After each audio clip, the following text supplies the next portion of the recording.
آج ہم اجزائے کلام میں پڑھنے لگے ہیں تیسرا سبق ہے ہمارے پاس حروف جار۔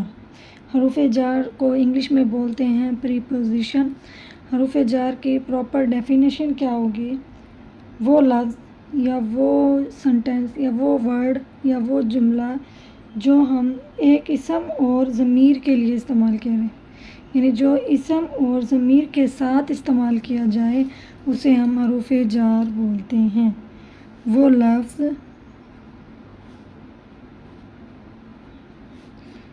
جو ہم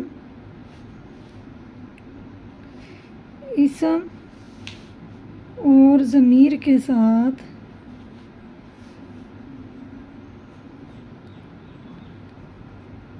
استعمال کریں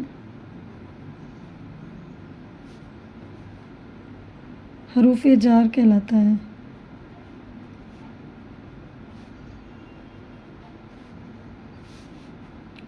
اب اس کی مثالیں کیا ہوں گی حروف جار کی؟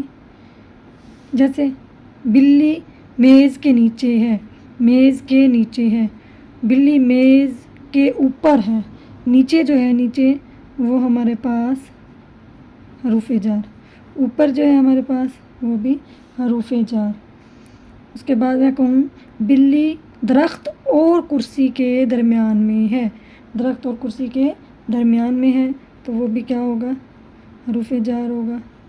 پر یہ بھی حروف جار ہوگا، میں یہ بھی حروف جار ہوگا وغیرہ۔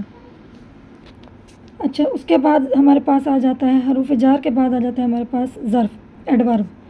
ایڈورب ہم کسے کہتے ہیں؟ ظرف ہم کسے کہتے ہیں؟ وہ لفظ جو فعل کی صفت بیان کرے یا دوسرے ظرف کی خصوصیات بیان کرے اسے ہم ایڈورب بولتے ہیں۔ وہ لفظ جو فعل کی خصوصیت بیان کرے، فعل کی خصوصیت بیان کرے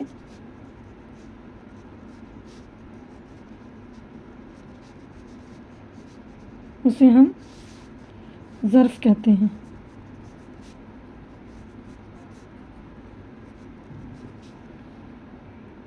اس کی مثال کیا ہوں گی؟ اسلم تیز بھاگتا ہے، اسلم تیز بھاگتا ہے۔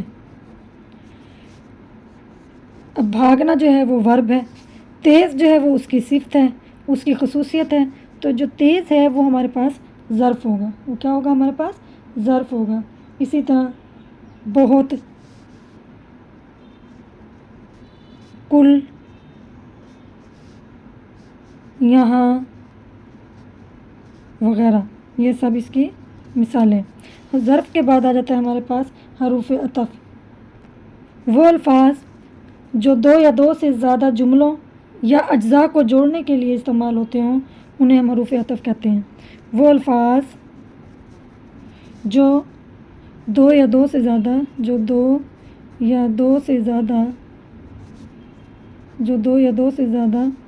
الفاظ یا جملوں کو جوڑنے کے لیے جو استعمال ہوتے ہوں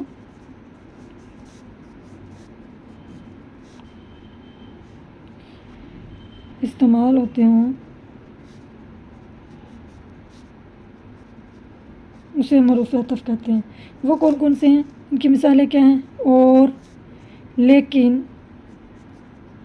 مگر، اگر، اگرچہ، یا وغیرہ۔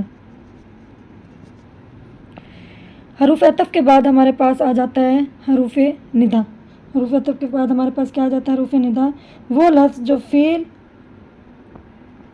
حروف ندا میں ہمیں کیا ہوتا ہے کہ حروف ندا میں ہم وہ الفاظ جو جذبات کو ظاہر کرنے کے لیے، ایموشنز کو ظاہر کرنے کے لیے ہم استعمال کرتے ہیں، یا ہم اپنے آپ پر قابو نہ پا سکیں، اپنے ایموشنز پر قابو نہ پا سکیں، اپنے جذبات پر قابو نہ پا سکیں، اور ہمارے منہ سے جو بائی چانس آواز نکل آئیں یا جو الفاظ نکل آتے ہیں ان کو ہم حروف ندا بولتے ہیں۔ حروف ندا کی جو پراپر ڈیفینیشن ہوگی وہ یہ ہوگی: وہ الفاظ جو جذبات کو ظاہر کریں اسے ہم حروف ندا بولتے ہیں۔ سمجھ میں آئی ہے؟ حروف ندا کسے بولتے ہیں؟ اسے ہم حروف ندا بولتے ہیں. وہ کون سے ہو سکتے ہیں؟ مثال ان کی کیا ہوں گی؟ آپ لوگوں کو معلوم ہے جب ہم لوگ کوئی اچھی چیز دیکھتے ہیں ہم بولتے ہیں واو واہ. جب کوئی ہم خوبصورت چیز دیکھتے ہیں نا ہمارے منہ سے اچانک خود بخود نکلتا ہے واہ. اسی طرح ہمارے منہ سے اوہ، ارے، اف اللہ. یہ اس طرح کے ورڈ جو ہمارے منہ سے الفاظ جو نکلتے ہیں جو ہمارے ایموشنز کو ظاہر کرتے ہیں اس کو ہم حروف ندا بولتے ہیں.